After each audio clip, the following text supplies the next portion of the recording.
Hello and welcome to the channel. I'm your host D-Day, bringing you some more of my immersive engineering mod spotlight. And what we're going to be doing today is I'm going to show you guys how to make, use, and power the assembler from immersive engineering, specifically in Minecraft 1.20. I really like that I picked this biome. Rain has gotten kind of basic, so snowing is pretty fun. I like this. I like that it's covering up random blocks, making it look a little bit more natural. Last time we worked on the metal press, we got all four of these guys up and running. And today, since we're running on upgrades, I wanted to upgrade our setup here with the coke oven. Right now, coke oven, we can sneaky hopper out the blocks of coal, right? It goes in through the bottom, pops out. And we have used the fluid pump to pump out the creosote oil through fluid pipe into a fluid tank, which this guy's full. That's why everything has backed up. No problem on this. Now, if we were playing this mod by itself, it is very, very frustrating to be making treated wood by hand. It is super frustrating. 1 bucket at a time for 8 of them. That's why I want to make the assembler. So just like the previous 2 episodes, we're going to make the engineer's manual, or we'll have the engineer's manual, book and lever, and we're going to open this guy up. We're going to go to heavy machinery, and we're going to go to assembler. And this one, if you hit pause, you can look at the levels, of course. The question mark says 2 redstone engineering blocks, 2 light engineering blocks, 9 iron sheet metal, 6 steel scaffolding, 6 iron sheet metal slabs, and 2 conveyor belts. And of course, it shows you how to put it together level-wise. This multi-block is a 3x3. So what I'm going to do is I'm going to decommission one of these coke ovens because we don't need to. I was just showing you guys in one of the first episodes that the pump here can cover multiple machines. You don't need a pump for every coke oven. So let's go ahead and get rid of this guy right here. And it's kind of cringy if you think about it. When I was putting the cable down, we had to break the fluid tank and it destroyed all of our fluids. We're going to move this guy again. And I know I can just refill it up with even more fluid. So let's just go ahead and break it again. And we can mine up some of the fluid pipe that we have right here. And we can start mapping out how we want to set this up.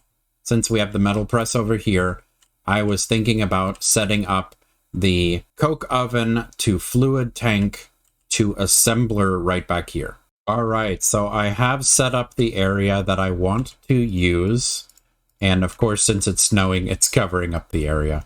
But let's go ahead and we're going to go left to right this time. So let's go ahead. We can rebuild our coke oven this way. We'll go ahead and do the base first. We can put down our wooden storage crate in the front. And we can already set the hopper in the back. And coke oven, we can put this guy back together, same way, 3x3. Boop, boop, boop, boop, boop, boop, boop, boop, boop. And done. And we can hammer the front. Bloop.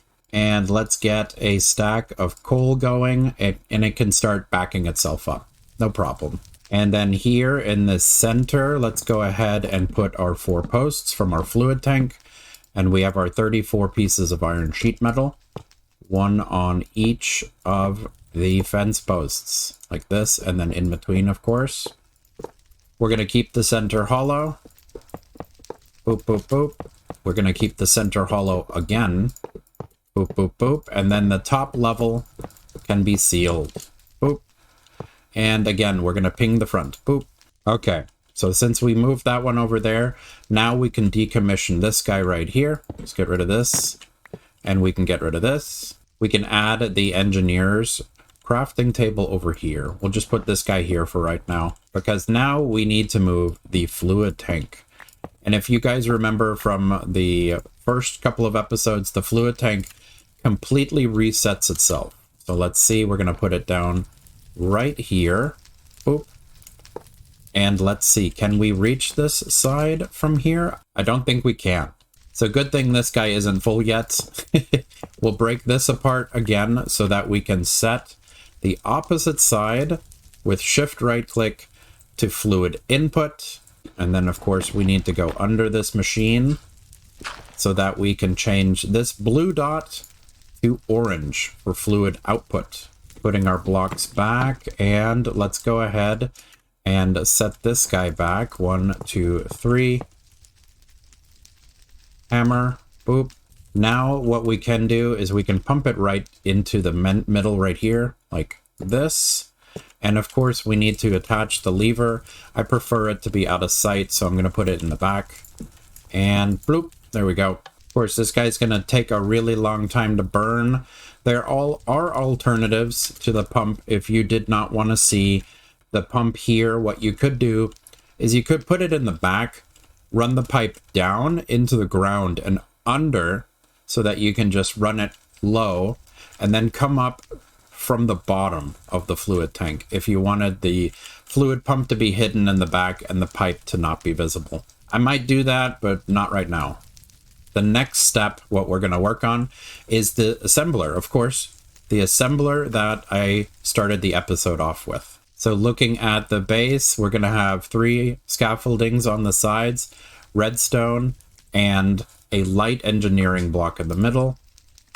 Steel scaffolding goes the opposite direction with the conveyor belts pointing in the direction you want it to go. So the 2 light engineering blocks are on top of each other.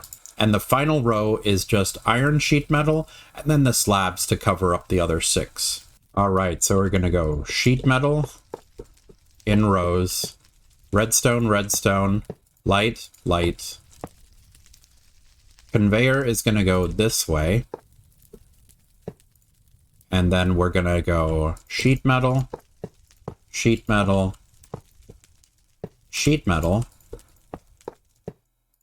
And we're going to cap these off with slabs. And let's go hammer time. We have to hit the conveyor belt of where the input is. Boop. There we go. We have our assembler. And it's funny because it looks smaller than when we assembled it the first time. And then, of course, the power is going to be up top here. And I went ahead and I made a pole in the back because just like with the metal press, I like having them attached from the back instead of the front. It's just too cluttered for me. And now that this guy is up and running, what we can do is we can pipe directly into the input here from this guy right here. So this pipe will be able to connect to the fluid tank. And super important, for it to actually transfer, we are going to need to give it a redstone signal. So it needs to have a lever attached, and I'm going to hide it back here as well. We're going to put it right there and turn it on. That will pump the fluid out now. And just as important, we have our 3 units that are inside. Let's go ahead. We dig underneath the fluid tank. Here's the bottom port of the fluid tank. And let's go ahead and connect these guys. Oop. So now those guys in there are connected to the tank right here, and it's filling up. And of course, the final step for the assembler is we need to set a craft. And you see right here, it has power and it has creosote oil inside of it. This non-recursive use of ingredients, this one doesn't matter. That just means that when it crafts something, it will use the things that you craft in one for the next craft and the third craft. We really only need this for making treated wood a lot easier. So I'm going to set this guy up with cherry planks. I don't want it to make chests, but we have not set it to work yet because it won't do anything until you drop in this material here. So there you see, it is creating chests for us. This is something we can do, but we don't need it. What we need is we need to grab a bucket. We need to grab some creosote oil. There we go. We got a bucket of creosote oil. And we need to set this guy here. So this now changes the recipe to treated wood planks. Since we set it with a bucket of creosote oil, it does not need to craft with a bucket of creosote oil. It is smart enough to know to use this creosote here. So just to show this off, let's go ahead and dump in a whole lot of cherry planks. There we go. It's starting to create the treated wood planks. We got 64 and now it got stuck. The immersive engineering right here, the IE, it shows that the items get fed in here and get pushed through here.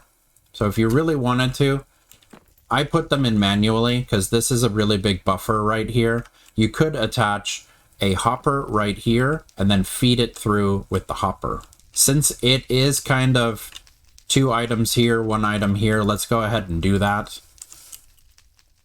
The hopper here is not so smart. It just dumps everything in. So we're going to hopper onto the assembler right there. And there we go. We could put stuff in the hopper and it will fill in this inventory right here. And then of course the output is right here. And since it doesn't have anything over here, let's go ahead and set our extra wooden storage crate that we got from breaking down the other coke oven. We'll set this here. We'll set this here. And now it will assemble the treated wood as much as it can. It will fill up this wooden storage crate with the treated wood, and thank goodness, because manually crafting these with buckets, it's been a real pain. And of course it stopped crafting because it ran out of creosote oil. The big tank here just acts as a buffer. This guy is smelting, he's empty. Let's go see how are the ones in here doing. I think they're still running on the, yep, they're still running on the same stack of coal that I put in at the very beginning. So these 3 are empty as well. Yep. And they're still working on their first stack of coal into coal coke.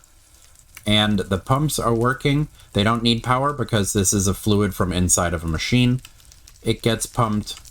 These 3 units and this 1 unit all get pumped into the fluid tank right here. And as soon as we use all of these cherry planks, this will fill up, then the fluid tank will fill up. So I do like this setup much more for automating treated wood. Thank you so much for joining me today. Smash like to show your appreciation and consider leaving a boom in the comments section below. Also, click on my dude here to subscribe for more Let's Plays.